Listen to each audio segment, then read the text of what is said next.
Bem-vindos todos. Meu nome é Amanda, sou consultora educacional aqui na Maios Study.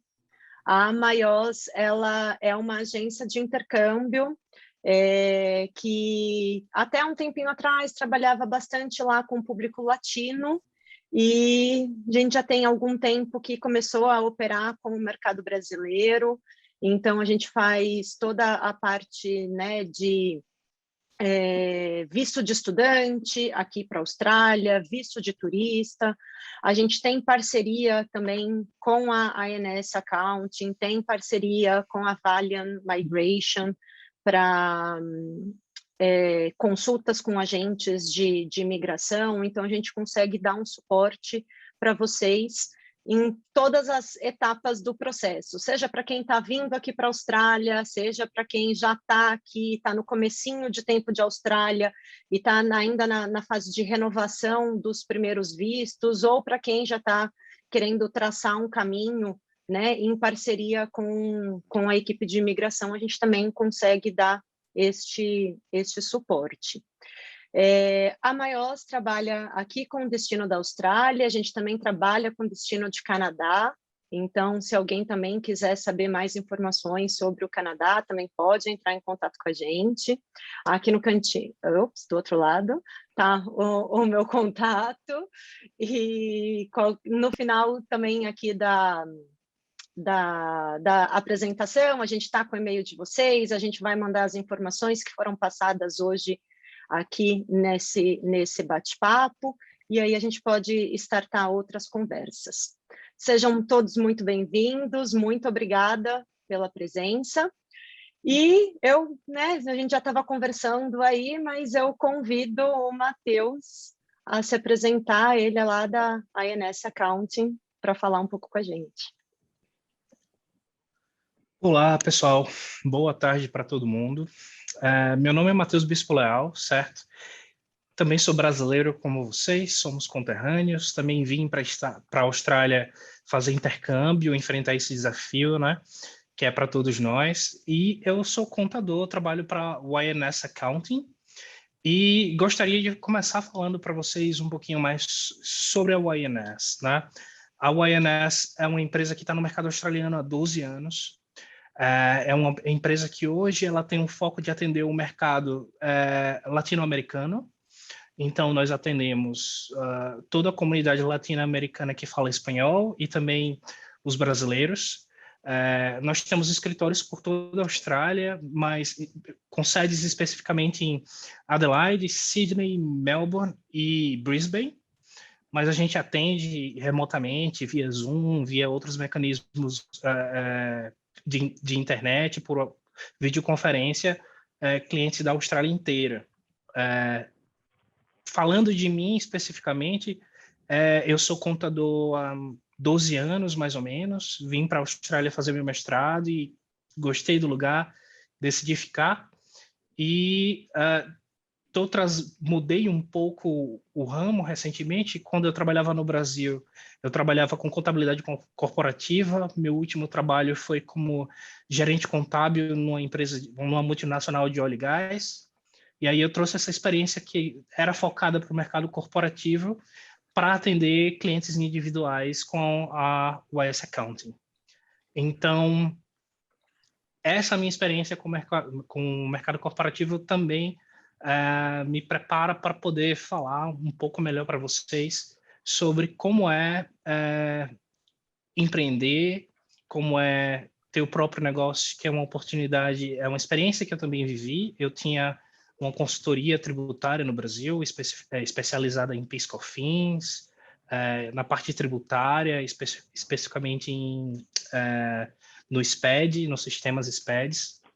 Então, eu posso dividir um pouquinho dessa experiência com vocês e também acrescentar o conhecimento técnico da minha formação de mestrado em contabilidade aqui na Austrália. E então, vamos lá. Eu vou começar uma apresentação aqui para vocês e a gente devagarzinho vai caminhando, fazendo esse bate-papo.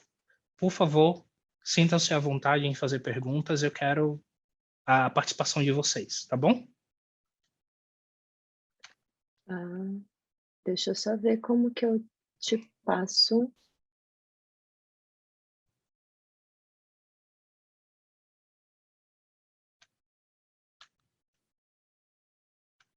Se Vê se fica você mais já fácil para consegue. você... Ah, tá, Foi?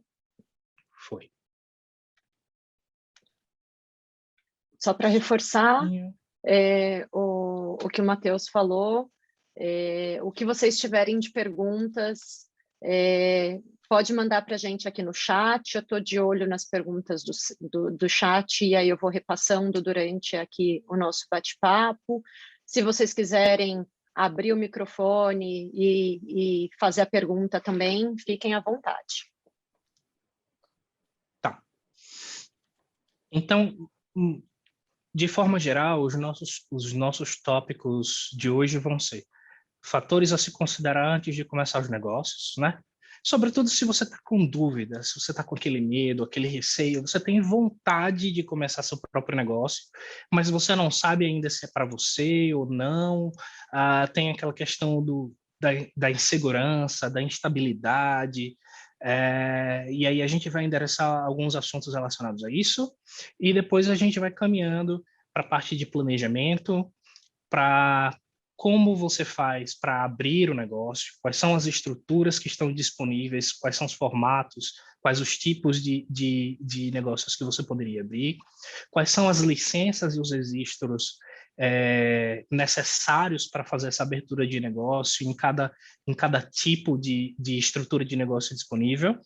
E aí a gente vai caminhando para quais são os requisitos para se abrir uma empresa, quais são as vantagens e desvantagens de cada tipo de empresa que pode ser aberta, e a gente termina com os benefícios de ter uma empresa aberta, né? O que é que o governo australiano fornece para o empreendedor, que tipo de suporte, que tipo de ajuda é oferecido para o empreendedor, que faz ser uma vantagem ter um negócio na Austrália.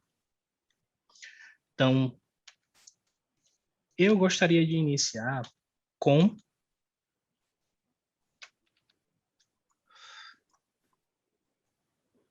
antes da gente ir para a parte específica de planejamento, eu gostaria de iniciar passando para vocês uma questão muito importante de valores, de cenário econômico e de meio cultural, que difere bastante fazer negócios na Austrália de fazer negócios no Brasil.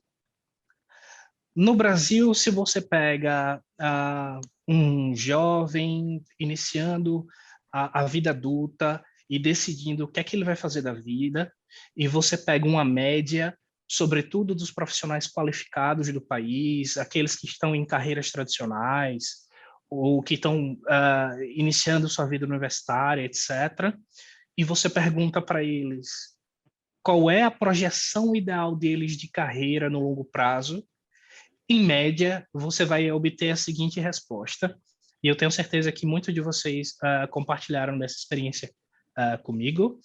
A resposta vai ser a seguinte: bom, eu gostaria de ser um funcionário público, num alto escalão do governo federal, de preferência, para que eu possa ter um salário estável, uma renda estável e uma perspectiva de carreira de longo prazo.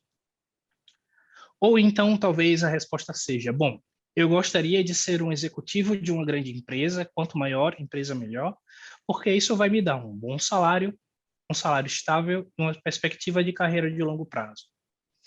Isso se deve por alguns quesitos do ambiente de negócios brasileiro. Por exemplo, o Brasil é um país que a cada década, mais ou menos, de 6, 7, no máximo 10 anos, em 10 anos, você passa por uma crise que abala significativamente o mercado brasileiro e que tende a afetar principalmente os micro e pequenos empreendedores. E quando elas vêm de forma avassaladora. Elas quebram 20, 30, às vezes 40% dos micronegócios que foram abertos recentemente, e deixam um monte de gente em situação muito complicada. Então, essa instabilidade econômica gera essa vontade da classe média brasileira, um anseio por estabilidade, um anseio por insegurança, porque você não sabe o que, é que vai acontecer na próxima década, qual é a próxima mudança de governo que vai transformar tudo, ou qual é o próximo evento internacional que vai acontecer que vai derrubar a economia brasileira. No caso australiano, a gente tem quase que o extremo oposto disso.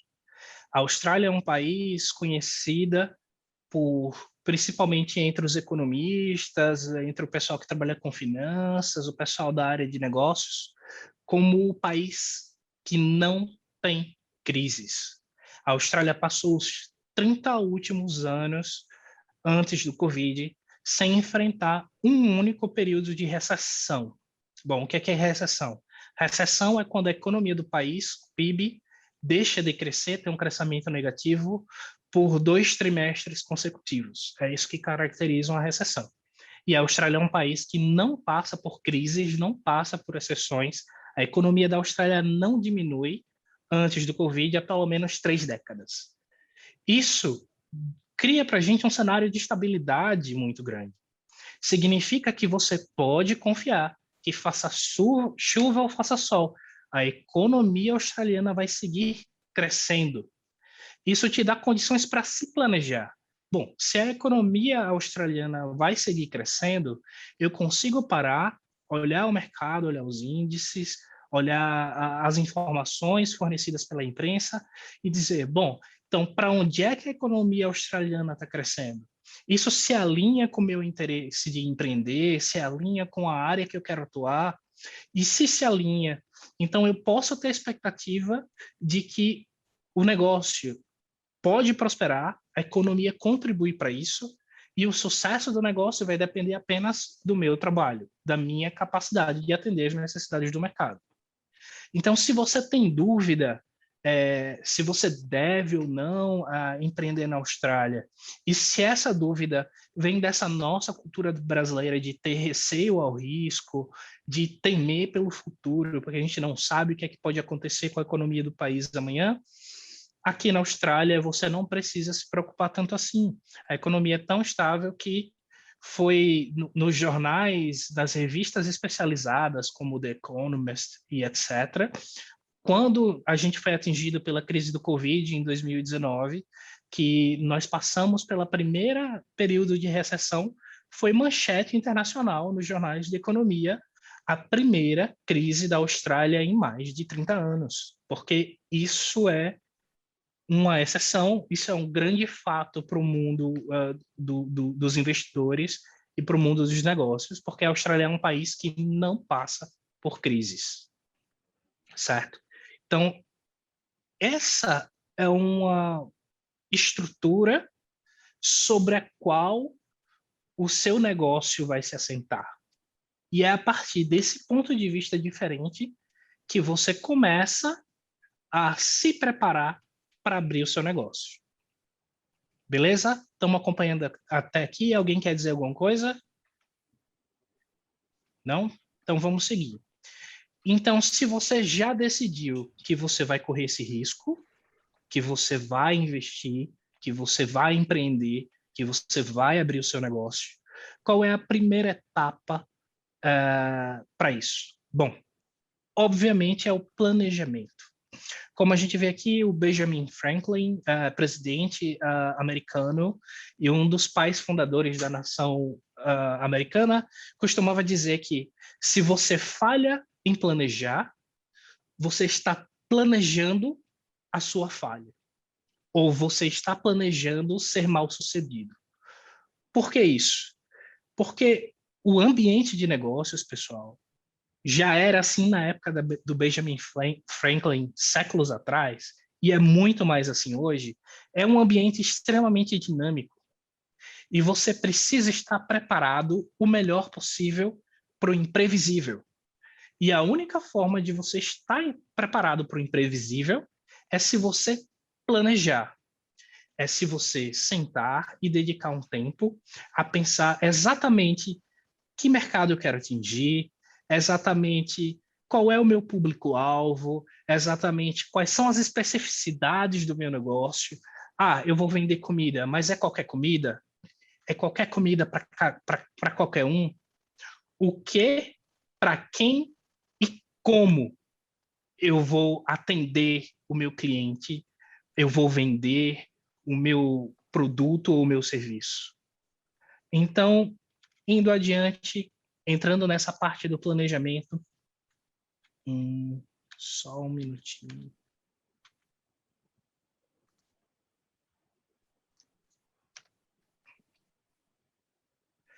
Eu tenho aqui para vocês, e eu vou pôr no chat para facilitar, um link para o Business Plan, que é fornecido, um passo a passo, certo? Que tem lá no site Já, do HO. Oi, a Amanda? Andrea já ajudou a gente, já está lá no chat. Brigadão, André. Isso é demais.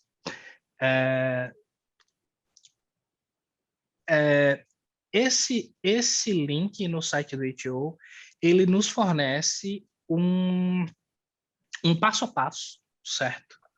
Que te direciona para o seu processo de planejamento.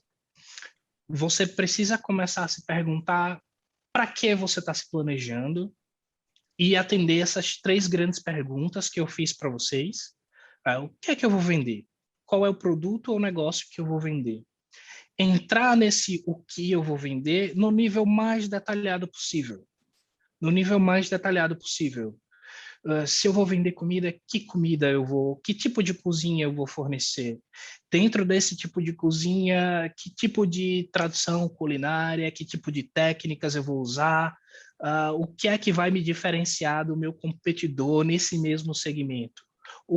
Qual é o a mais que eu vou oferecer para fazer o cliente que compra hoje no meu concorrente passar a comprar comigo e não querer comprar mais com ele? Como eu vou fazer isso? Eu vou oferecer esse produto, por exemplo, essa comida, como delivery online, usando as plataformas de venda.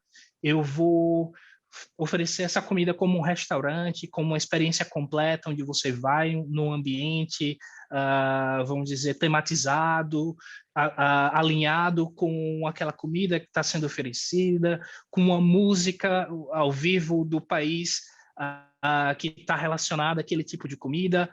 Então, como é que eu vou oferecer esse produto? E, por último, para quem é que eu vou oferecer?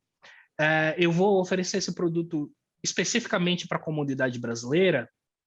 Se eu vou oferecer esse produto especificamente para a comunidade brasileira, então eu vou tentar trazer o sabor tradicional do Brasil, tentar vender para esse consumidor a sensação de estar, pelo menos por uma noite, pelo menos por algumas horas, no momento de fazer aquela refeição, de estar de volta em casa, de estar de volta ao Brasil, talvez sentado num restaurante numa praia no Rio, talvez sentado num restaurante rústico no interior de Minas.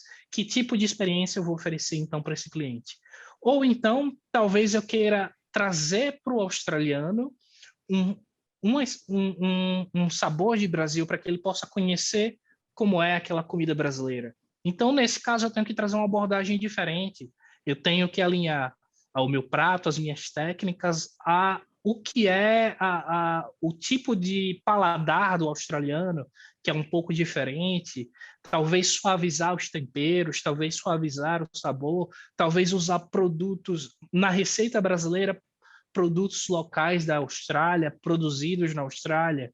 Enfim, eu tenho que delimitar dentro do mais detalhado possível o que eu vou vender, como eu vou vender, para quem eu vou vender. E a partir daí você faz sua pesquisa. Você precisa ir, por exemplo, na internet, ou talvez ir na concorrência, sentar, experimentar, e você precisa entender se aquilo que você está se propondo a fazer tem um mercado, tem um cliente para comprar, se o lugar onde você está é adequado para esse tipo de negócio, ou se talvez você tem que planejar abrir esse business em outra cidade ou talvez em outro bairro, em outra localidade que tenha uma melhor clientela para ela, que tenha uma maior receptividade para esse produto que você está planejando. Uma vez que você fez a sua pesquisa e você pegou esses dados objetivos para entender se o mercado realmente está receptivo para esse produto que você planejou, você precisa preparar as suas finanças. Você precisa entender que você vai fazer um investimento e você precisa saber exatamente quanto, como, né, qual é o processo de desembolso que vai ser exigido de você e se você realmente vai ter fundos para manter esse negócio no longo prazo. Nem tanto aqui na Austrália, mas isso acontece muito no Brasil, vocês vão ver que um dos principais motivos para fechar é que muitas vezes o empreendedor começa o negócio dependendo desse negócio para sobreviver. E isso é muito perigoso, isso é muito arriscado, porque dependendo do porte do negócio que você vai estar querendo abrir, o negócio vai exigir o contrário. O negócio vai exigir um fluxo de capital entrando. A maior parte da renda que você vai gerar tem que ser dedicada a reinvestimento para que você possa, passo a passo, crescer o negócio até que ele chegue num estágio, aí sim, de autossustentabilidade, onde os fluxos gerados são suficientes para você receber um bom salário, uma boa divisão de lucros e ainda assim continuar mantendo as necessidades financeiras, o desembolso financeiro necessário para o negócio. Uma vez que você tem essas três grandes dimensões contempladas, é importante que você pare para pensar a necessidade de buscar ajuda tanto do governo australiano, que mais para frente eu vou mostrar para vocês, tem vários caminhos onde vocês podem receber informação a respeito do processo de abertura de empresa na Austrália, a respeito do ambiente econômico australiano, a respeito de vários quesitos, e talvez procurar profissionais especializados que possam fornecer serviços e possam oferecer o know-how deles para ajudar você na condução, nas fases iniciais desse negócio. Além desse site australiano, eu vou deixar vocês também com a dica do Sebrae. A gente sabe que nem todo mundo se sente seguro o suficiente, talvez, para lidar com o site australiano em inglês.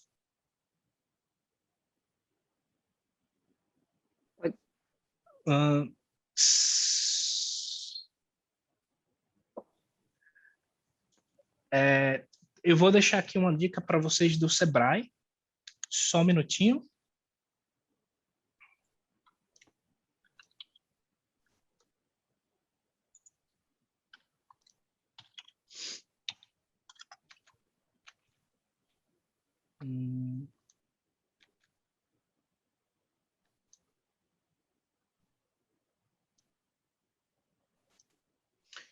Então, você vai lá no sebrae.com.br e entra na parte do como fazer o seu negócio. Chegando lá no Sebrae, você vai ter toda uma estrutura em português que está orientada,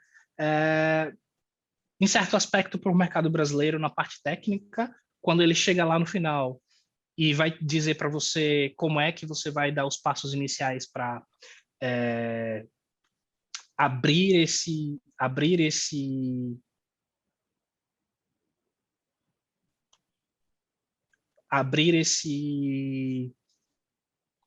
negócio e começar esse negócio, vocês vão ver que o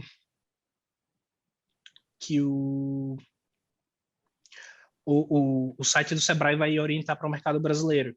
Mas lá tem várias dicas a respeito do momento da Austrália, a respeito do momento do mundo que a gente está vivendo, quais são as oportunidades de negócios que estão abertas a partir do Covid, por exemplo, a partir das grandes corporações, de empresas de vários tamanhos, estando abertas, por exemplo, para a possibilidade de trabalho remoto, de videoconferência, a chegada das novas tecnologias e a forma como a economia mundial foi, de certa forma, forçada a aderir a essas novas tecnologias de trabalho à distância e quais são as oportunidades que, a partir daí, estão abertas. Isso é uma coisa que serve tanto para o Brasil quanto para a Austrália e que está completamente em português. para que vocês possam utilizar. Eu vou botar aqui no chat para vocês um momentinho esse link do Sebrae, para quem tiver interesse em se sentir um pouco mais seguro com a informação, sabendo que não vai ter nenhum tipo de... Essa parte do Sebrae também é referente à instrução de como montar o business plan, considerando o cenário atual. Também tem a referência de informações a respeito do cenário econômico atual, número 1, e também uma referência, uma dica ali dessa parte que eu comentei com vocês, do passo a passo de montar o business plan. Vai ter um modelo de business plan lá para vocês seguirem, e vai ter esse passo a passo de como você faz sua pesquisa, de forma um pouco mais detalhada, mais aprofundada, de como você faz sua pesquisa, de como você analisa o mercado, quais são boas fontes para você procurar para ter informações a respeito do mercado no local onde você quer abrir o negócio. Só um minutinho, e aí eu vou postar aqui no chat.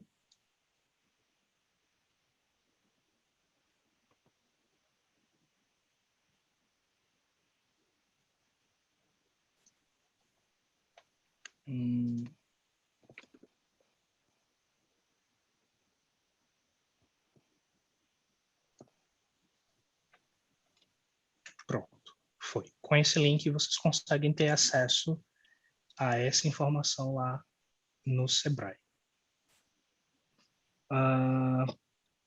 Só te interrompendo rapidinho, a gente vai salvar também aqui todos esses links que estão sendo compartilhados, e aí no final do webinar, a gente manda o link para a gravação desse webinar, manda todos os materiais que foram utilizados hoje, inclusive esses links compartilhados. Ótimo. Então, agora, novamente, eu quero saber se alguém tem alguma pergunta específica a respeito dessa parte de business plan, alguma dúvida, se alguém quer saber mais algum detalhe. Eu tenho uma dúvida, até esse ponto que você foi explicando, tem alguma ordem que você sugere para fazer, por exemplo, primeiro pesquisa de mercado, ou depois, ou primeiro o meu produto, ou primeiro saber o business plan, para depois saber o produto? Tem alguma ordem que recomenda ou não necessariamente existe essa ordem? Então, a decisão a respeito, por exemplo, do produto já é uma parte do processo do business plan. Então, ao fazer isso, você já começou a fazer o seu business plan. O que eu recomendo se primeiro você for fazer a pesquisa de mercado, você não tem a orientação a respeito do que é que você quer fazer. Então, você vai pegar a informação de mercado que são extremamente abertas.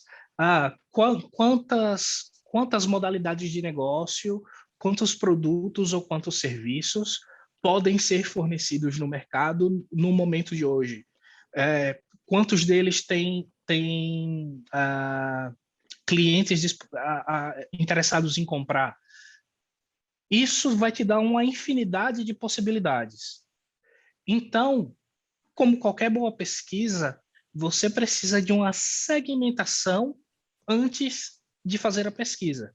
É por isso que eu recomendo que você decida primeiro qual é o seu produto, qual é o seu serviço, porque empreendedorismo também é, de certa forma, um pouco de vocação. Você vai estar comprometido com gerir um negócio durante provavelmente muito tempo, em termos de prazo, e durante muitas horas do seu dia.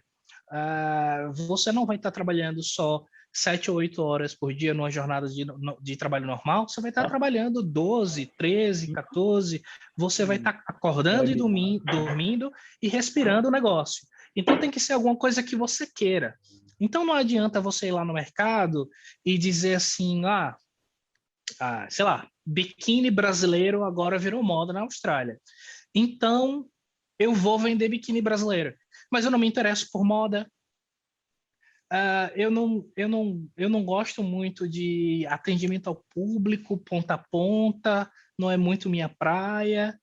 mas eu vou me meter nesse negócio porque o jornal, a revista falou que é uma tendência, então vai ter público.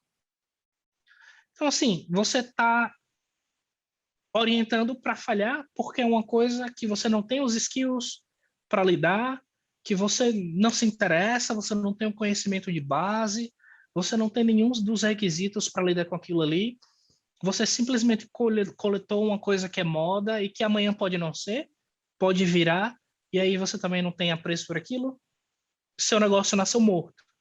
Então, é importante que você comece definindo o produto, definindo o serviço, se orientando por habilidades que você possui, por conhecimentos que você tem, por interesses que fazem parte do seu mundo, porque você vai se dedicar àquilo, e a partir do seu momento de pesquisa, o mercado apenas vai, a pesquisa de mercado, a pesquisa de produto, apenas vai te orientar no sentido de trazer onde é que esse seu interesse e esse seu desejo toca a viabilidade de mercado. É essa intersecção que a pesquisa vai te trazer. Te fazer moldar esse seu interesse de forma que ele atenda ao mercado da melhor forma possível. É isso. Então, o ideal é começar lá na definição do seu produto, na definição do seu negócio, o que, como e para quem. Vamos adiante.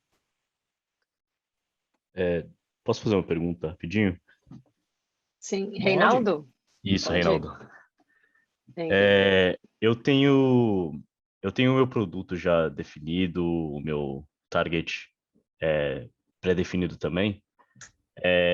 Tem alguma ferramenta ou algum jeito para facilitar, mais ou menos saber o quanto a gente precisa investir, ou quanto a gente precisa ter financeiramente para começar um negócio? Olha, Reinaldo, eu conheço algumas ferramentas de planejamento que elas dão, como é que eu posso fazer? Como é que eu posso dizer? Um rascunho de segmento. Normalmente, jornais e revistas especializadas em economia trazem pesquisas, ou até o departamento de governo da parte de economia, de business, trazem pesquisas sobre essas informações, certo? Eu não estou com o link específico aqui para você, mas eu posso deixar com a Amanda para ela te enviar depois. E geralmente essas pesquisas de segmento feitas principalmente pelo governo para entender como é o funcionamento de cada indústria, de cada segmento de indústria, eles têm a informação do investimento que é feito por esses negócios em cada etapa de formação delas, dos negócios, e eles também têm informações a respeito dos custos de mercado atual, etc. Eu vou dar uma levantada nisso para te passar, ok? Tá bom, Eu já obrigado. anotei aqui também.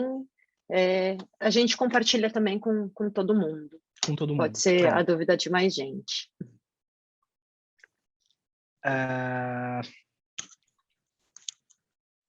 Então, pessoal, vamos prosseguir com a parte de estruturas de negócios disponíveis, certo?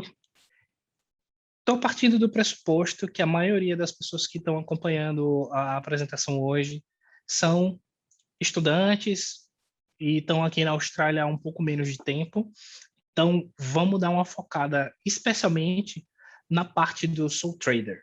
Mas nós temos principalmente 4 modelos ou estruturas principais de negócio, que é o Sole Trader, o Partnership, o Company e o Trust.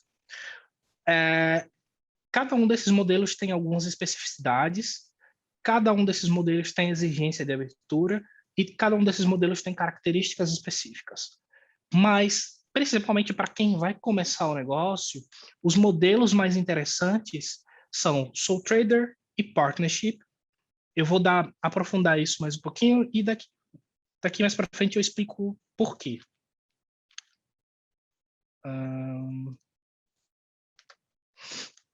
O Sole Trader, é uma forma de negócio muito parecida com o que a gente tem no Brasil como MEI. Então, quem já empreendeu no Brasil ou procurou informações de empreendimento no Brasil deve saber do que se trata.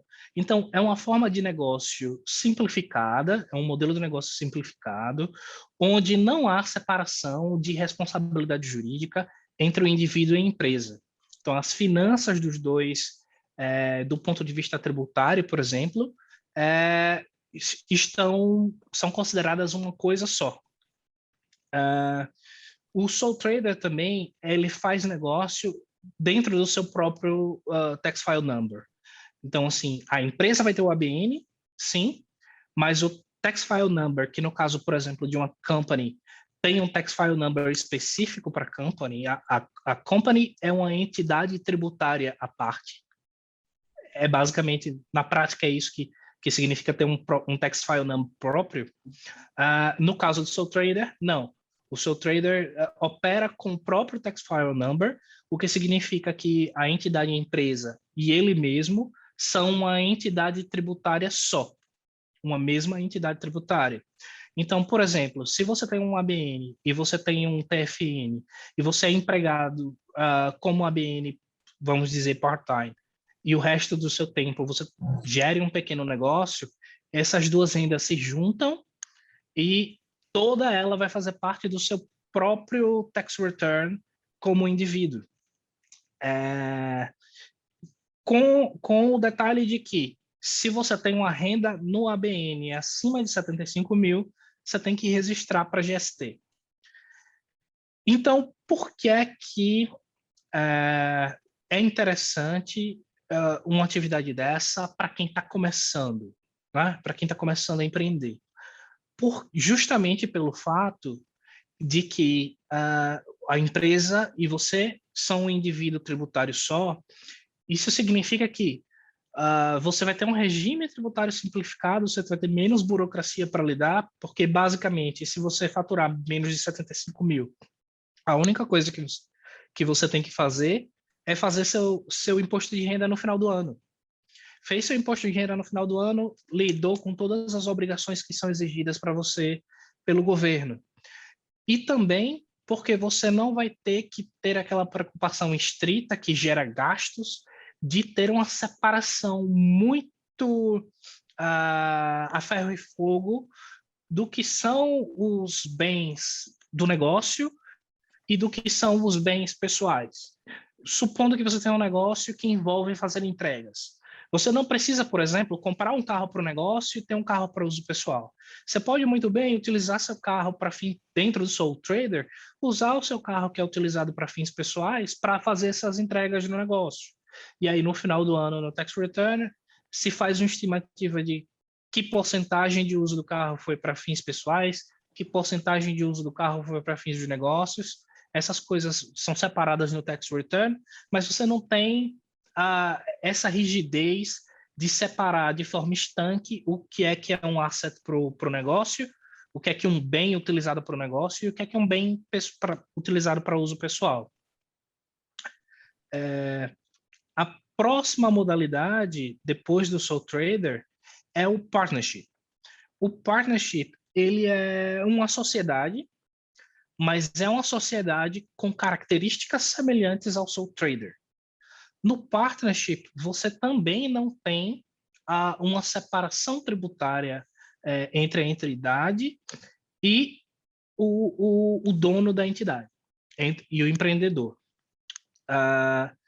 Só que com a diferença para o sole trader, a diferença essencial é que no partnership você tem dois donos, pelo menos dois donos. Então, esse é um modelo de estrutura de negócio que é ideal, por exemplo, quando você tem você e sua esposa decidiram tocar um negócio. E aí essa vai ser a fonte principal de renda dos dois.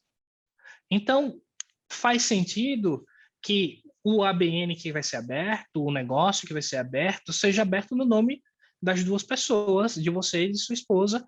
Então, o que acontece? você faz um levantamento do que são as receitas e as despesas da empresa no partnership, e no final disso, essa renda líquida é retransmitida para os sócios, e os sócios vão fazer a declaração de imposto de renda no final do ano em nome próprio do partnership. Obviamente, atendendo ali a porcentagem do que foi estabelecido entre os sócios do que é a propriedade de cada um. Se foi dividido meio a meio, esse resultado de ganhos menos perdas do partnership é dividido meio a meio. Se foi 10-90, 40-60, vai atender ali a essa distribuição que foi acordada entre os sócios. E um detalhe, no partnership se aplica a mesma regra, você só vai fazer tax return no final do ano, ou vai fazer uma declaração de GST, que é o imposto sobre venda de bens e serviços, se você superar a renda de 75 mil. Caso você não supere a renda de 75 mil, sua única obrigação no final do ano é o tax return. Já a estrutura seguinte, que é a company, ela é uma estrutura jurídica muito mais parecida com a regra no Brasil de uma pessoa jurídica, de uma empresa, uma sociedade limitada, onde você tem uma estrutura de acionistas, onde você tem um contrato social que institui quais são os sócios, quais são os diretores, quais são as responsabilidades de cada um. Você precisa fazer um registro no ASIC para fazer o registro dessa company, então você tem mais etapas para formalização dessa company, e ali você passa a ter uma personalidade jurídica. Quando você registra uma company, essa company vai ter um TFN próprio, o que significa que ela tem uma identidade tributária própria, uma personalidade tributária própria, uma personalidade jurídica própria, e vai ter uma separação entre o que é entidade e o que é o indivíduo que é sócio da entidade. Você precisa, por força de lei, separar as coisas aí. Não dá para fazer esse negócio de, eu tenho o meu carro, vou usar o carro já não acontece.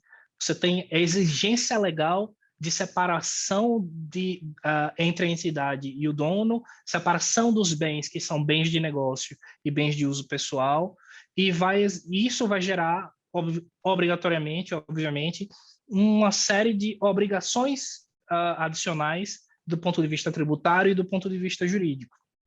Então, é por isso que eu digo que, no caso de um negócio que está começando, via de regra, as entidades mais interessantes seriam o sole trader e o partnership, porque nesse caso você tem menos obrigações jurídicas, você tem mais flexibilidade operacional, é o tipo de environment de negócio, é o tipo de ambiente de negócio que você precisa quando você está começando. Você precisa dessa flexibilidade, você precisa gastar menos, você precisa se preocupar menos com a burocracia para você poder focar no negócio em si. Aí, a partir do momento que o negócio cresce, que passa a deixar de valer a pena misturar a identidade tributária, misturar as finanças, aí você pode se preocupar com a abertura de uma company. Via de regra, o sentido é esse.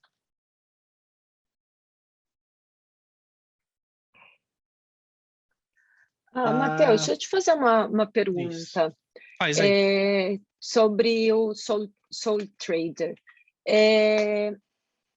Eu trabalho aqui na Austrália e eu tenho um ABN que eu trabalho aqui na Austrália. Sim. Trabalho de cleaner, trabalho de driver, trabalho etc. aí.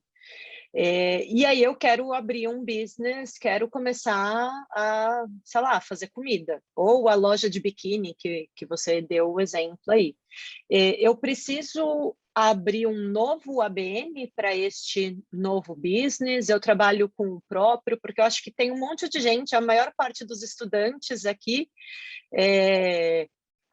alguns trabalham no TFN, mas acho que boa parte trabalha no ABN, e aí querendo empreender, como que faz? Verdade, Amanda. Tem muita gente que começa a atividade laboral aqui na Austrália trabalhando como ABN, em hospitality, no cleaning, na construção civil, qualquer que seja a atividade, é muito comum que você comece pelo ABN. Então, você abre o ABN, começa a fazer aquela atividade, e agora você decidiu que você quer montar um outro negócio. Bom, se você é sole trader, todas as atividades que você vai realizar que tem uma característica de negócio, que não são atividades contempladas pelo TFN, podem ser feitas sobre o guarda-chuva de um único ABN. Esse ABN é o seu ABN para uso pessoal e é um número único. Você não precisa se desfazer dele para abrir outro, você não precisa se preocupar em estar fazendo mudança de registro de atividade. Nós fazemos a atualização desse ABN, via de regra, anualmente, no momento de fazer O tax return.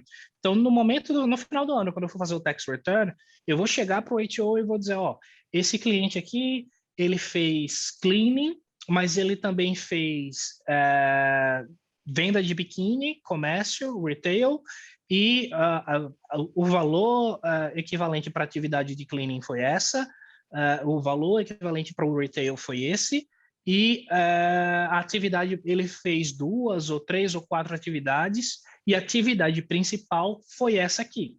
Então, se houver uma mudança na atividade principal, a gente informa anualmente no tax return, sem maiores problemas. Então, não precisa ter muita dor de cabeça em relação a isso. Uma vez aberto o ABN, qualquer atividade que você for fazer, você faz dentro desse mesmo ABN, a menos que você decida abrir uma company específica para aquela atividade, se for uma atividade de um porte grande.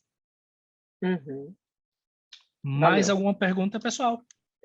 Deixa eu ver. Por enquanto não tenho nenhuma pergunta aqui no chat, mas quem tiver com dúvida pode ou abrir o microfone ou perguntar aqui no chat. Podemos seguir. Tá? E aí, tem um detalhe aqui nesse quadro comparativo, a maior parte dos pontos nós já comentamos enquanto estávamos fazendo a apresentação, mas tem uma parte aqui no quadro comparativo que é geralmente o ponto de decisão de quando é o momento de deixar de ser sole trader ou partnership e passar para uma company, que é o seguinte detalhe. A taxa de imposto de renda para uma company é fixa, ela é de 27,5%. A taxa de imposto de renda no sole trader ou no partnership é aquela tabelinha padrão famigerada que todo mundo conhece do imposto de renda com alíquota progressiva. O que é que significa? Significa que se você está ganhando acima de 40 mil, de acordo com a tabela, 45 mil, de acordo com a tabela, você está pagando 32,5% de imposto de renda sobre o seu taxable income. Se você está fazendo menos de 45 mil, você está pagando 19,5%. Então, se você for acompanhar essa tabela, quando você atinge o ponto onde você está pagando de imposto real mais de 27,5%, é o momento onde você tem que sentar e analisar, porque passa a fazer sentido, talvez, transformar o seu business que veio sendo operado como sole trader, como partnership, e transformar esse business num company, porque você vai ter uma vantagem tributária dentro da figura da company de pagar de forma estável 27,5% ao ano. Então, geralmente, esse é o turn point. Tem exceções, porque tem atividades que são obrigadas a serem formadas como company, mas eu estou imaginando que ninguém aqui está pensando em abrir um banco ou virar trader de ações. Se tiver, entre em contato que eu estou a fim de fazer essa contabilidade. Mas, via de regra, não é o caso. Hein, Jonatas? Você está nessa, Jonathan? Ainda não. Vai abrir banco de investimento, Jonathan? Quem sabe? Então, assim, salvo raríssimas exceções, não tem essa obrigação de abrir como company, só faz sentido quando você passa essa alíquota tributária aí. Então, indo em frente.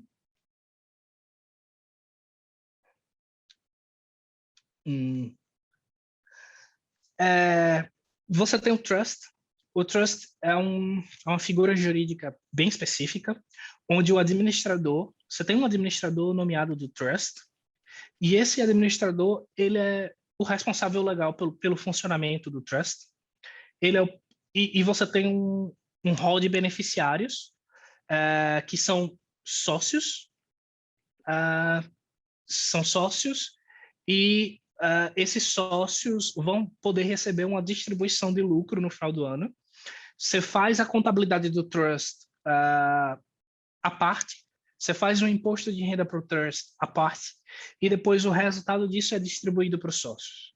E o trust, ele não é uma união de pessoas, é um detalhezinho jurídico, o trust não é uma união de pessoas, ele é um conjunto de bens administrado por uma pessoa e com um grupo de beneficiários desses bens. Tem umas situações muito específicas onde o trust faz sentido. Por exemplo, quando você tem uma família, você tem um negócio familiar e essa família divide os shares igualmente, não tem nenhuma pretensão de abrir ações para o mercado, qualquer coisa desse tipo. É muito comum que se faça um trust nesses casos, onde geralmente, vamos supor, pai, mãe e filhos, todos trabalham no business e dividem rendas para o business de acordo com o que é estabelecido em contrato. Mas isso é uma coisa muito específica, é uma coisa que, via de regra, não vai ser interessante para estudantes, e então eu vou dar uma encaminhada para a gente ver quais são as licenças e qual é o processo de abertura mesmo de um ABN. Então, vamos lá. Eu quero abrir um negócio. O que é que eu tenho que fazer para ter um negócio legalizado na Austrália e atender os requisitos que o governo me pede para abrir um negócio? Primeiro, eu preciso ter um tax file number, porque ter um tax file number é o que me faz ter identidade jurídica, identidade tributária, personalidade tributária dentro da Austrália. Então, via de regra, as agências de estudantes abrem para você o tax file number quando você chega, e aí algumas semanas depois você recebe esse tax file number. Com esse tax file number na mão, a partir do momento que você tem ele, você consegue abrir uma empresa. Até lá, não. Até lá, você não consegue fazer. Quando você abre o tax file number e você vai para um site do governo e você faz o registro do ABN junto ao ATO.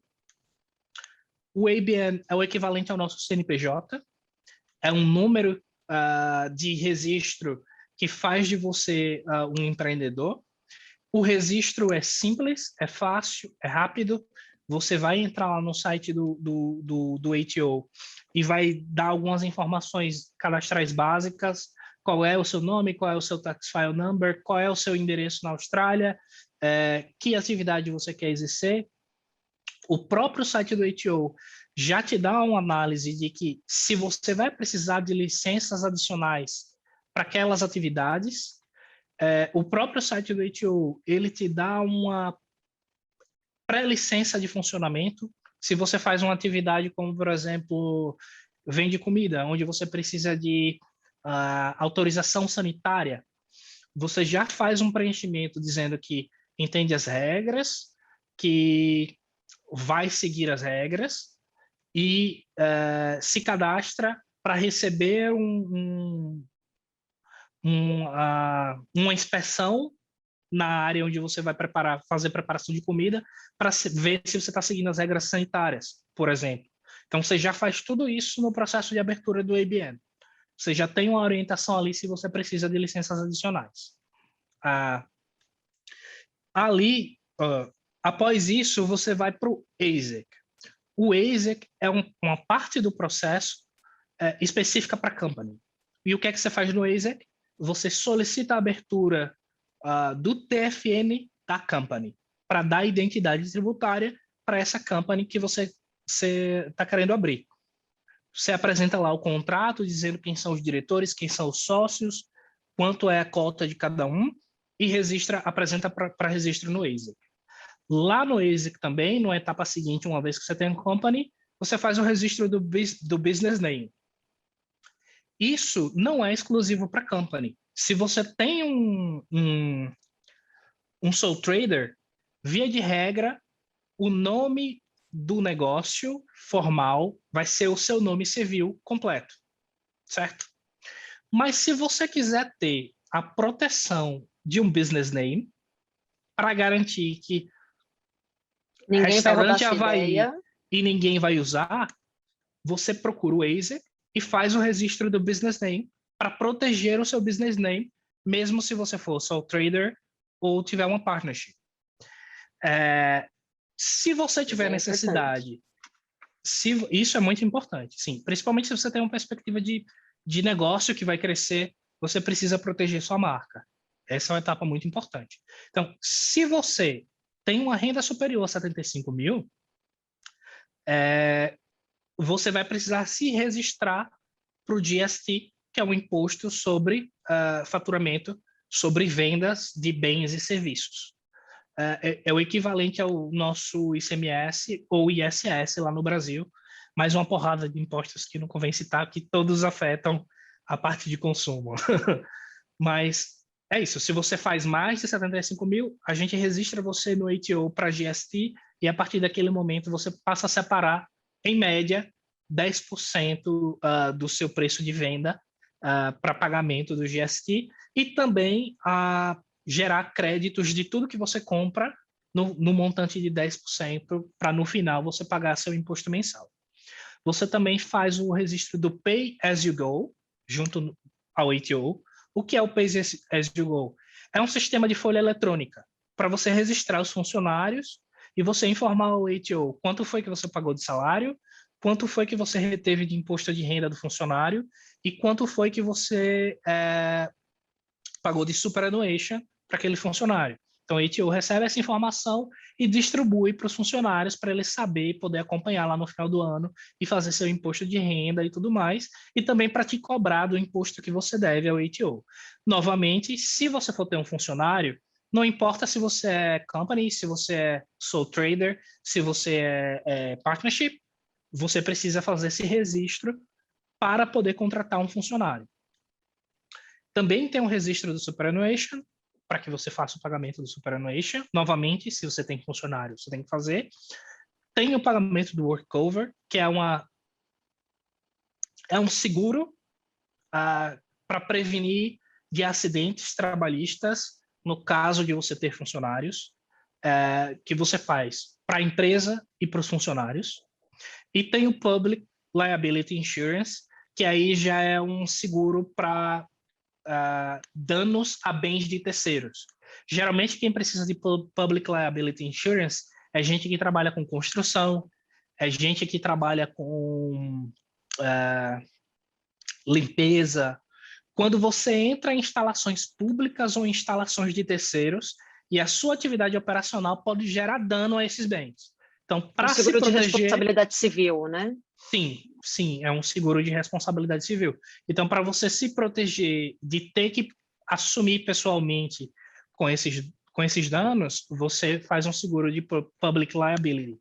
Então, assim, eu quero montar um troço para fazer pequenas reformas ou para fazer piso ou qualquer coisa desse tipo na área de construção civil ou algumas coisas específicas de limpeza, tem que pensar que um dos seus gastos vai ser com public liability. Beleza, até aí alguma pergunta específica para alguma dessas etapas? Eu tenho uma dúvida, eu não sei se ela se encaixa nessa etapa que você está no momento, mas, por exemplo, se eu quisesse abrir uma empresa onde que o público-alvo seria mais voltado em locais públicos, por exemplo, a praia ou até mesmo parque. Como é possível isso? Sabem dizer se é possível abrir não é um quiosque, não é nada desse tipo, mas imaginando como se fosse um quiosque. Olha, em áreas públicas, via de regra, você tem uma restrição para a abertura de negócios privados, e via de regra, quando é permitido abrir negócios em área pública, mas quando eu digo área pública, é área pública mesmo. Área pública é areia da praia. Área pública é dentro do parque lá da praça ou do parque da cidade, dentro do parque. Via de regra, para você operar dentro desses ambientes, você precisa de uma concessão pública, de uma licença muito específica, que é uma concessão pública. Então, a regra geral é esses ambientes, quando tem um espaço para, vamos supor, um negócio, uma loja, alguma coisa que ela precisa ser objetivamente permitida de operar ali, e geralmente um órgão público faz um chamamento público para as pessoas interessadas em participar desse negócio, uma espécie de licitação, algo nesse sentido. Então, não é muito fácil ter acesso à operação desses negócios em espaços públicos aqui na Austrália. Entendi. Então, por exemplo, uma coisa muito comum e que é um pouco mais simples são aquelas feiras que o australiano adora, que geralmente tem uma exposição, tem os parques, e ali dentro tem os quiosquezinhos onde vende lanche e etc. Geralmente aquelas feiras são eventos que têm uma pré-autorização de um órgão público, né, que são licenciados, e essas feiras fazem um chamamento específico para os donos de negócios ou para os negócios que querem abrir um quiosque, que querem fazer alguma coisa para operar ali dentro. Funciona Entendi. mais ou menos nessa lógica. Tá, Mais ok. alguém? Muito obrigado. Eu tenho uma dúvida sobre os valores do Public Liability Insurance. Eles variam muito dependendo da atividade, ou é uma taxa meio que fixa? Eles variam bastante, porque eles dependem de qual é o montante para o qual você está se segurando. Então, se eu estou dizendo que eu quero um seguro para cobrir despesas até 1 milhão, o valor é 1. Se eu estou dizendo que eu quero um seguro para cobrir um valor até 100 milhões, o valor é outro. Então, você tem essa variação a dependendo de que nível de proteção você está querendo. E, lógico, o range o horizonte de eventos para os quais você está se protegendo. Via de regra, o que acontece é o seguinte: alguns contratos, quando a empresa vai te contratar como terceirizado, por exemplo, ela te diz, eu preciso que você tenha um public liability de até tanto. Eu preciso que você tenha um public liability de até 1 milhão, ou até de até 1,5 milhão, ou até de 10 milhões, ou de 100 milhões. Geralmente, as exigências de public liability mais altas são quando você tem que operar dentro de prédios públicos. Por exemplo, se você tem uma empresa de limpeza e você está participando de uma limpeza final de construção de um hospital público, muito provavelmente o public liability que você vai precisar para isso é muito alto. Mas você começa com public liability mais baixo, na casa das centenas de milhares de dólares, que vai te dar ali um valor anual de menos de $1.000, e aquilo é suficiente para você começar a entrar nessa atividade debaixo do guarda-chuva de alguém que tem um public liability maior que vai te receber para trabalhar com ele, e aos poucos, à medida que sua operação vai crescendo e que você vira o contratante principal de uma grande operação como essa que eu citei, aí você vai trocando para um public liability com valor mais alto. Entendi. Legal, obrigado.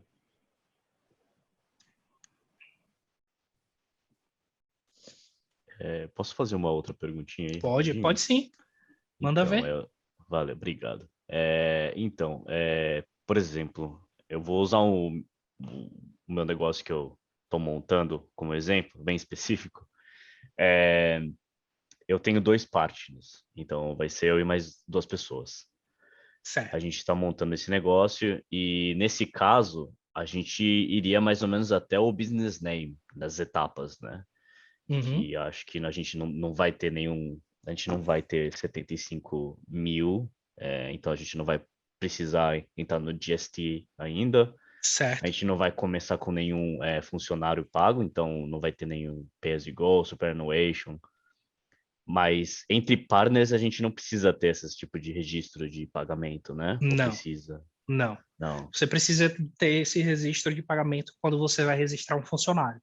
Tá. Então, o funcionário exige que você tenha um pay-as-you-go, que você tenha superannuation, que você tenha o workover, dependendo do grau de periculosidade da sua atividade.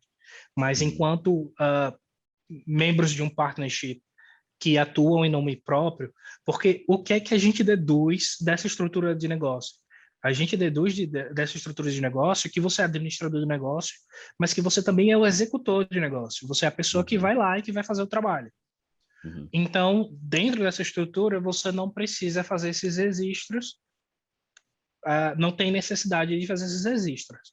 A gente recomenda só que, dependendo do nível de periculosidade da sua atividade, que você faça pelo menos um workover. Por quê? Porque você pode sofrer um acidente. E mesmo que você não tenha que cobrir as despesas para um funcionário, você talvez possa ficar afastado do trabalho por algum tempo.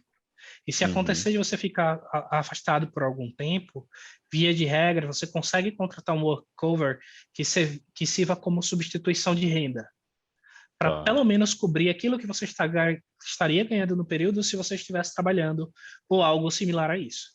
E a gente conhece muitas histórias trágicas na Austrália de gente que está trabalhando com ABN, por exemplo, e que não tem nenhum tipo de cobertura e que se pega numa situação muito vulnerável quando sofre um acidente, porque não tem como, às vezes, cobrir com todas as despesas hospitalares, porque perdeu a renda e a renda da família, às vezes está perto de um período de visto acabando e a pessoa não tem dinheiro para renovar, e você se vê, por exemplo, tendo que sair da Austrália, ou qualquer coisa nesse sentido, num período onde você está fragilizado. Então, a gente sempre recomenda, por favor, pessoal, considerem fazer pelo menos um workover. Legal, tá.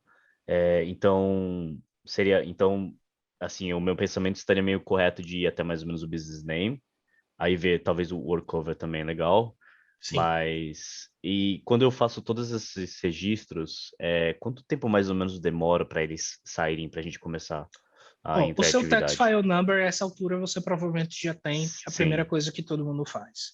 O ABN, ele sai, a sua autorização provisória sai no mesmo dia.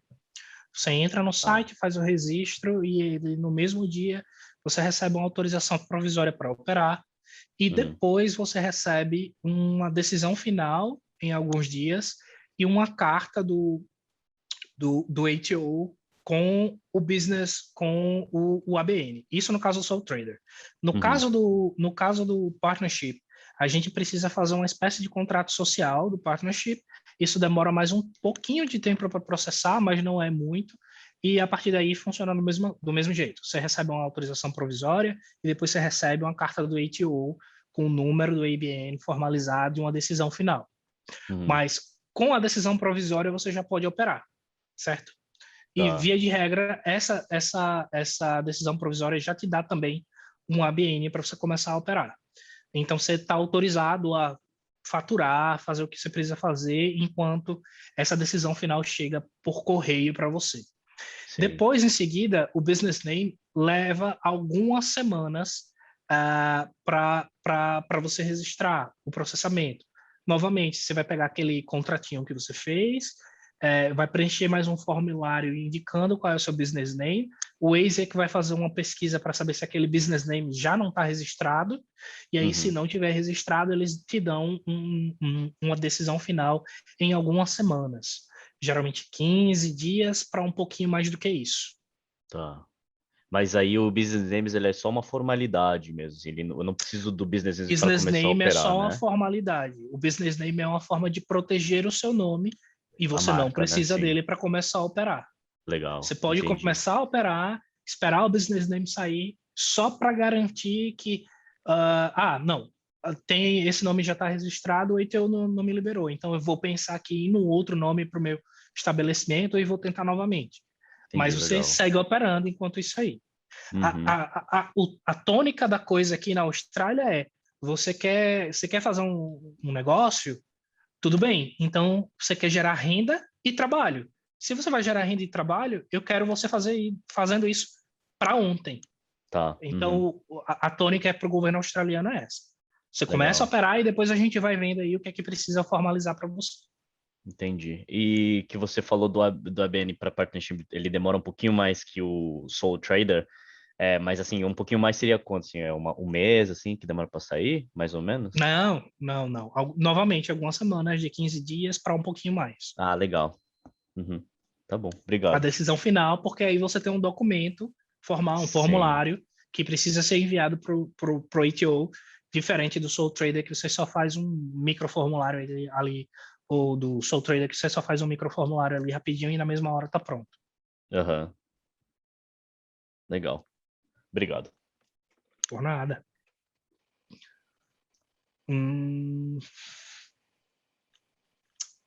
Tem uma explicação aqui de diferença entre business name e trademark, mas simplificando bastante para vocês, o business name é basicamente o equivalente ao nome fantasia de uma empresa, de um estabelecimento localizado num determinado lugar, num espaço físico, e você tem uma amplitude limitada de proteção daquele business name. Um trademark é uma marca, é o equivalente à marca registrada. Via de regra, você pode fazer uma proteção internacional de um trade name, ele tem uma duração muito maior, ele vai ser protegido por um período inicial de 10 anos, e como eu falei, ele tem uma proteção um pouco mais ampla, um pouco mais forte e um pouco mais longa desse nome, mas é basicamente a mesma coisa com escopos de atuação diferentes. E aí entra a parte boa, que é, como eu falei para vocês, a intenção do governo australiano é manter você operando, que você comece a operar o quanto antes, manter você operando e que o negócio prospere e que você gere emprego e renda. Então, o governo australiano oferece para alguns negócios a opção de grants, de benefícios de várias naturezas para atrair empreendedores, para atrair pessoas que queiram correr o risco de abrir uma empresa. Essas empresas são essenciais para a economia australiana, enquanto a classe média brasileira é uma classe média formada basicamente por funcionalismo público e empresários da economia privada, ou empregados de alto escalão da economia privada, a economia australiana, a classe média é constituída principalmente de micro e pequenos empreendedores. Então, isso é um ponto central para a economia australiana e eles oferecem vantagens e benefícios. Um exemplo disso é o B2B Expo, que é uma exposição que acontece em Victoria. Eu estou com a data aqui da última que aconteceu em abril de 2021, mas a gente tem uma para acontecer em 2022, e essa exposição, basicamente, você tem especialistas de mercado indo fazer palestras sobre como é que está indo a economia em vários segmentos, quais são as perspectivas, por exemplo, de investimentos governamentais que podem afetar setores específicos da economia e como você deveria se posicionar para aproveitar essas oportunidades, certo?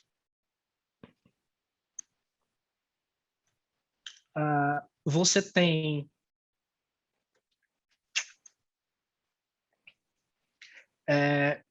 o Accelerating Com, que é uma outra exposição semelhante a B2B, onde você tem especialistas falando, dessa vez a respeito de funding, de como é que você faz se você está abrindo um negócio inovador para garantir financiamento de bancos privados, de empresas investidoras para acelerar ou iniciar o seu negócio.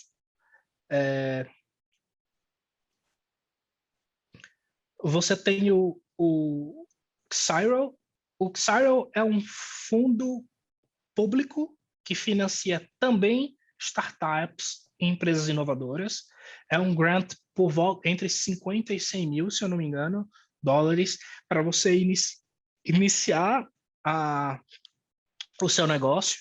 E se você estiver na área de tecnologia, estiver pensando em montar uma startup, eu vou deixar os links novamente para que vocês vão lá e vejam como é que você faz para se classificar para esse benefício e receber esse incentivo do governo para iniciar seu business. Aqui tem uns detalhes de elegibilidade, mas como a gente precisa caminhar para o fim, eu vou deixar o link para que vocês possam dar uma revisada com paciência e ler. Eu vou deixar meu contato também, se vocês tiverem alguma dúvida, vocês podem me procurar. Você tem grants para desenvolvimento de mercados exportadores.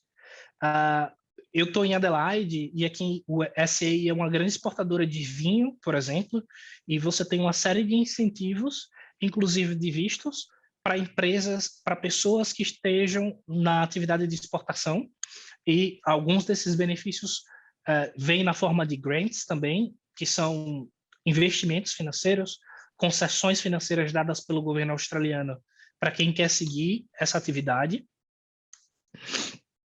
Você tem tax offsets, são incentivos tributários para alguns negócios específicos na área de inovação, ou ainda business que são classificados como de fast growing, estão crescendo rápido, e aí você tem alguns critérios que você tem que atender para ter acesso a esses incentivos que basicamente reduzem o imposto que você tem que pagar.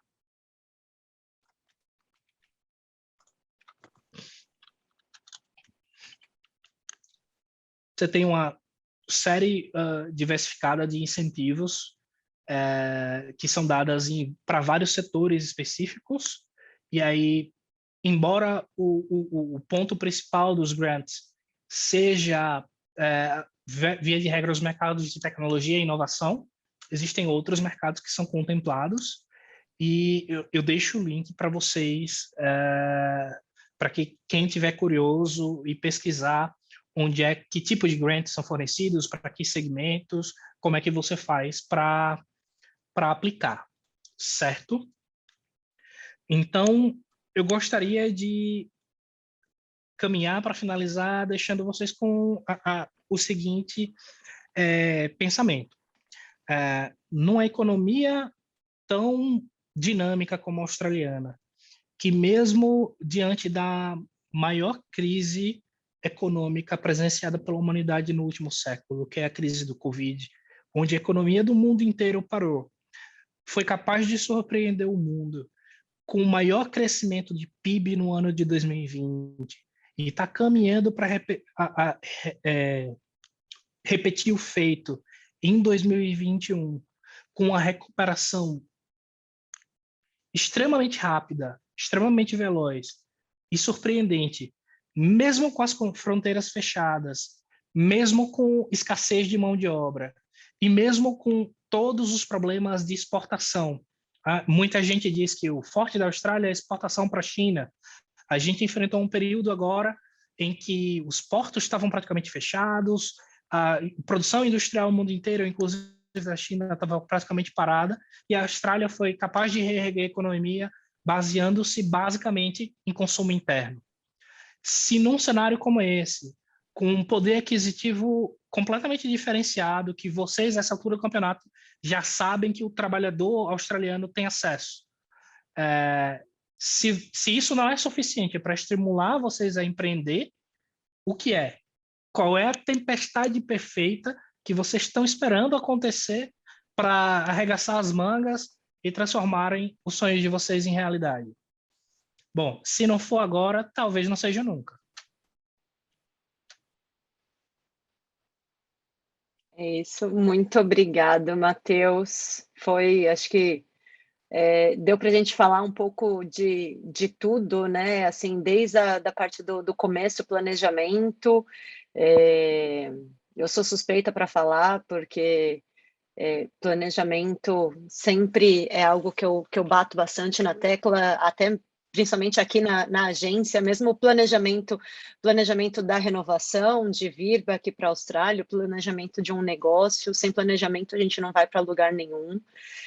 Toda a parte legal, né, de como abrir o negócio, como que o negócio é estruturado, quais são as licenças que a gente precisa, e principalmente agora aqui no final, quais são as oportunidades, porque com certeza a gente tem ideia, e se a gente colocar, né, fizer toda essa etapa, a gente consegue encontrar aí algumas oportunidades de incentivo para poder fazer o negócio crescer. Muitíssimo obrigada por tudo. Obrigado a você, Amanda, e ao pessoal que ficou até o final. Teve paciência para me ouvir falar tanto. Queria, só para finalizar, mais alguém tem alguma pergunta, tem alguma colocação que quer fazer? A gente vai passar por e-mail para vocês todos os links, tudo que foi apresentado aqui hoje, mas se alguém quiser falar um pouquinho mais. Eu tenho uma pergunta. Eu queria saber se você... Eu já tenho um business plan, já tenho o nome da empresa, já atuo no mercado que eu quero iniciar meu pequeno negócio, mas eu ainda não tive nenhuma venda. Eu pretendo oferecer serviços na área de energia solar e ainda não consegui fazer nenhuma venda. Comecei agora. Queria saber se vocês recomendam alguma maneira de fazer um approach de um pequeno negócio para outras empresas australianas. Se um cold call, ou e-mail, ou tentar agendar uma reunião, o que funciona aqui na Austrália? Vinícius, o marketing não é exatamente minha especialidade, mas o que eu posso pensar no seu caso agora é que você provavelmente está tendo problema de alcançar seu público-alvo. Seu público-alvo provavelmente vão ser australianos que têm a própria residência e eles já têm uma estabilidade financeira suficiente para, além de bancar os custos da residência própria e do financiamento habitacional, fazerem um investimento adicional numa planta de energia solar para abastecer a casa deles. Então, é meio complicado para a gente que está nesse processo de imigração ter acesso a esse mercado mais Aussie mesmo, de pessoas que estão há mais tempo no país, de pessoas que estão mais estabilizadas. Talvez fosse interessante para você, para não precisar fazer investimentos mais altos em divulgação, marketing, propaganda, tentar vender serviços para outras companhias que atuam no segmento de energia solar como uma forma de ter um acesso inicial ao mercado, de mapear, de conhecer pessoas, de fazer networking, de se apresentar para o mercado. Porque a gente sabe que essa economia no setor solar, que essa estrutura no setor solar, ela está bem difundida. Mas o setor solar também tem benefício governamental público direcionado. Você tem empresas que são habilitadas a venderem mais barato, porque tem parceria com governos de alguns locais que reduzem tributos para aquelas empresas. Isso é uma competição um pouco complicada para você que provavelmente está começando e que está trabalhando, operando numa escala muito menor. Então, talvez fosse interessante para você isso, pensar em redirecionar um pouco o segmento provisoriamente para oferecer serviços de alguma natureza, de instalação, ou alguma coisa de dimensionamento, não sei, alguma coisa nesse sentido, para empresas que já estão consolidadas no mercado e que já estão vendendo os produtos. E que muitas delas, pelo que eu sei, operam com mão de obra terceirizada. É uma forma de você se inserir e dar um primeiro passo no mercado com menos investimento. Eu já trabalhei em 2 empresas aqui desse setor e realmente a minha ideia é oferecer um serviço de menor porte, que seria limpeza e manutenção de sistemas solares, quando eles já estão instalados. Então, o custo é bem menor, eu sei mais ou menos essa parte dos incentivos do governo para quem é residente. Então seria um pequeno negócio de manutenção e limpeza, que acho que é o que você falou, que seria custo menor e é realmente uma maneira. Eu pensei nesse negócio como uma maneira de me inserir no mercado. No mercado. E aí talvez valha a pena você fazer uma parceria com a empresa que vende. Você procura a empresa que vende para indicar o seu serviço e tenta estabelecer algum vínculo de parceria com a empresa que vende. Sim. Beleza, obrigado. Por nada. Matheus, eu tenho uma dúvida. Diz. Com relação por exemplo, aos serviços e produtos do mercado online, por exemplo, assim como do mercado de tecnologia voltada para aplicativos, algo drástico muda em tudo isso que foi passado hoje, por exemplo, registros, licenças, seguros, etc., etc. Muda algo drasticamente ou segue mais ou menos o mesmo padrão? Ou... O processo é mais ou menos esse. A grande diferença para você é que você está num segmento que é de interesse estratégico para o mercado australiano, que é o mercado de tecnologia, que é o mercado de softwares, é o mercado de produtos de inteligência.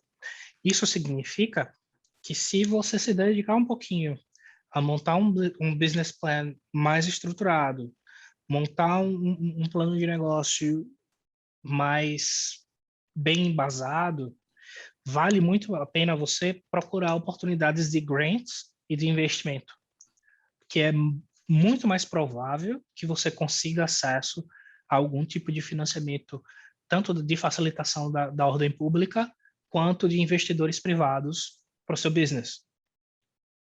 E aí, aquelas oportunidades de feiras de negócios que eu citei mais cedo, são especialmente interessantes para você. Ir lá, visitar, conhecer as pessoas envolvidas, montar um network e ver quais são as oportunidades disponíveis para isso. E isso é interessante até do ponto de vista de visto, tendo em vista que existem vistos específicos orientados para business no segmento de inovação, com valores de com exigência de valores de investimento mais baixos. Eu já ouvi falar no Innovation Stream, alguma coisa assim. Ele só não... Eu acho que ele tem a duração de 1 ano ou 2 anos, se não me engano. Eu acho que eu ouvi falar de algo assim, eu só não fui muito atrás. Sim, existe o Innovation Stream. Existe o Innovation Stream.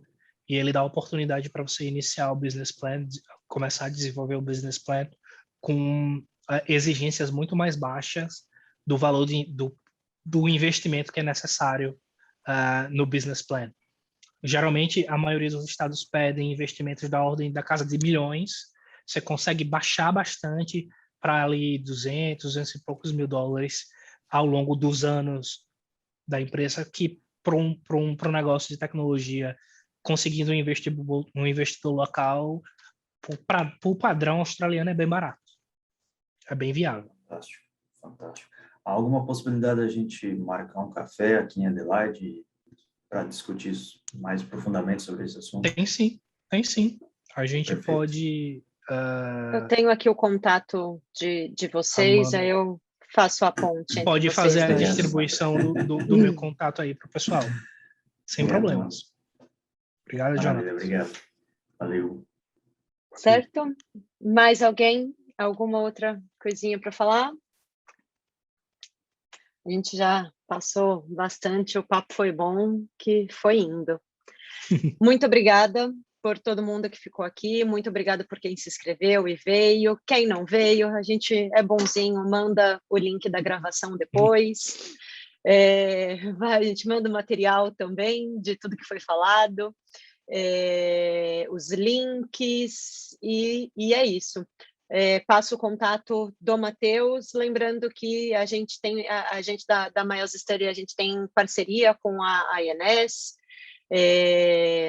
então os alunos, os estudantes que estão aqui na Austrália, né, através da Miles, têm condições diferenciadas lá com a INS e com outros parceiros da Miles.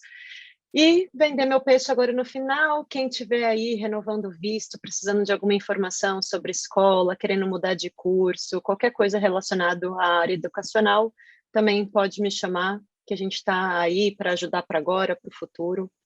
A nossa intenção é realmente ficar do lado do aluno. Tá bom? Muito obrigada por todo mundo e a gente se vê numa próxima. Próximo. Obrigada, Valeu, pessoal. Matheus. Obrigada, gente, Valeu, todos que obrigado, participaram. gente. Obrigada. Obrigado. Obrigadão. Valeu.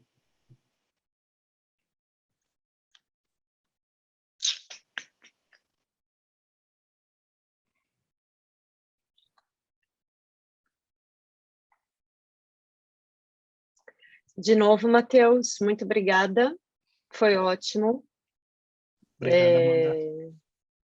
Eu te passo também todo o contato do pessoal daqui Tá bom. que participou, os registrados, e a apresentação você já me passou, e aí eu vou montar um e-mail para poder juntar a apresentação, os links de mais fácil acesso para todo mundo, e aí eu compartilho com todo mundo. E desculpa qualquer coisa aí, porque geralmente eu me empolgo falando, eu não sei qual era a estimativa de tempo de vocês. A gente está caminhando já para quase 2 horas. Então,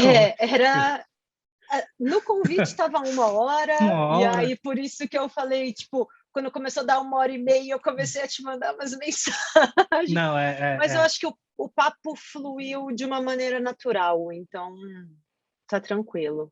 E agora, no final, Tudo realmente bem. até acabou surgindo bastante questionamento, então foi bom. Ótimo, então. Espero que você tenha gostado. Qualquer coisa, Gostei estamos muito. aí. Pode me Muito procurar, você tem meu obrigada. contato. Tá bom. É isso aí. Até a próxima. Até. Muito obrigada. Obrigado. Tchau, tchau.